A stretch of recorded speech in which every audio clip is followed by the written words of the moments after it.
ଆଜି ଏକ ଖୁସିର କଥା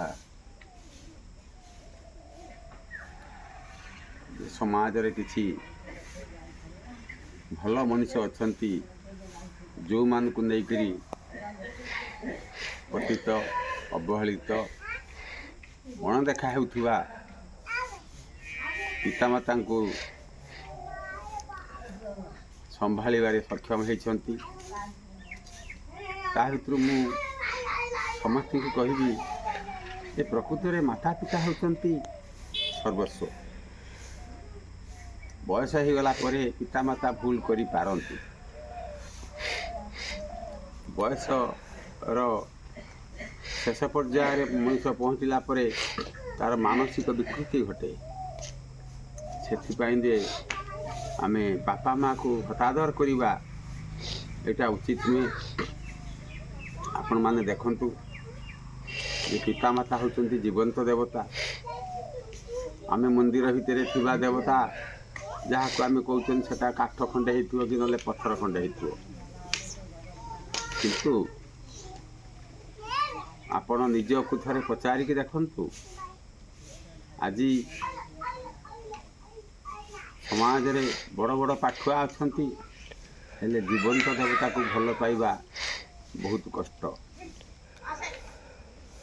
ମନ୍ଦିର ଭିତରେ ଥିବା କାଠ ପଥର ଦେବତା ଓ ତାଙ୍କ ସେବା କରିବା ବହୁତ ସହଜ, କିନ୍ତୁ ଯେଉଁ ଜୀବନ୍ତ ଦେବତା ଯେ ମାଗିକି ଖାଉଛି, ଖାଇବାକୁ ଅଧିକା ହେଲେ ସେ ମନା କରିଦେଉଛି, ଆଉ ଭୋକ ଲାଗିଲେ ସେ ମାଗୁଛି, ପାଣି ପିଇବାକୁ ମାଗୁଛି, ଆମେ ତାକୁ ଦେଇପାରୁନାହାନ୍ତି।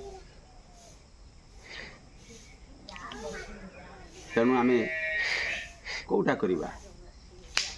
ସମାଜରେ ଅବହେଳିତ ନିଷ୍ପେଷିତ ଅନ୍ଧ ପୂଜା କଣା ଛୋଟା ଲେଙ୍ଗଡ଼ା ଲୋକ ଅଛନ୍ତି।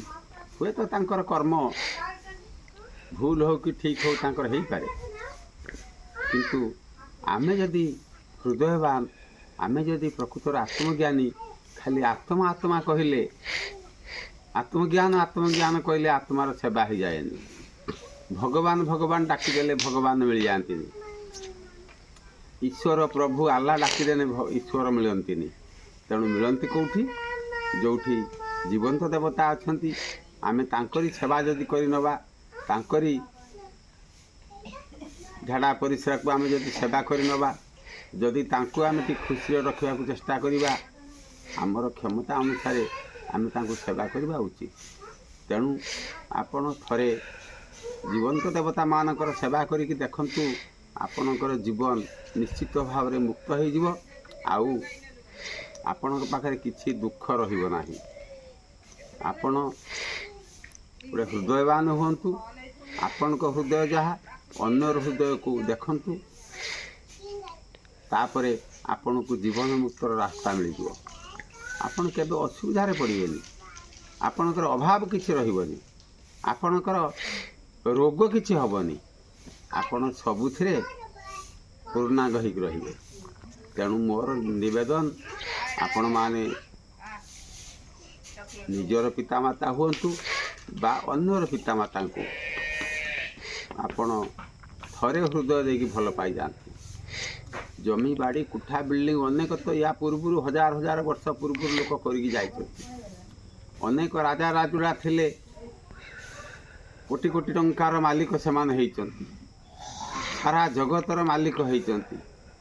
ହେଲେ ଜୀବନ ମୁକ୍ତ ସେଇଠି ମିଳେ ଯେଉଁଠି ଜୀବନ୍ତ ଦେବତାମାନଙ୍କୁ ପୂଜା କରାଯାଏ। ତେଣୁ ଆପଣ ଜୀବନ୍ତ ଦେବତା କେଉଁଠି ଅଛନ୍ତି ଖୋଜିକିରି ଆପଣଙ୍କ ସେଇମାନଙ୍କର ସେବା କରନ୍ତୁ। ତେଣୁ କାଠ ପଥର ଜଡ଼ ୟା ଦ୍ୱାରା କେବେ ମୁକ୍ତି ମିଳେନି। ଆପଣ ଜଡ଼ ପୂଜା କରିବେ, ସେ ଜଡ଼ ହେଇଯିବେ। ଜୀବନ୍ତ ପୂଜା କରିବେ, ଆପଣ ଜୀବନ୍ତ ହେଇଯିବେ, ଚେତନ ହେଇଯିବେ। ତେଣୁ ଆପଣ ଯଦି ଚେତନା ଆପଣଙ୍କ ଭିତରେ ଅଛି, ଚେତନା ଅଛି, ତାହେଲେ ଆପଣ ଏମିତି ଭାବରେ ଜୀବନ୍ତ ଦେବତାମାନଙ୍କର ପୂଜା କରନ୍ତୁ। ସପ୍ରେମ ଜୟ ଜୀ।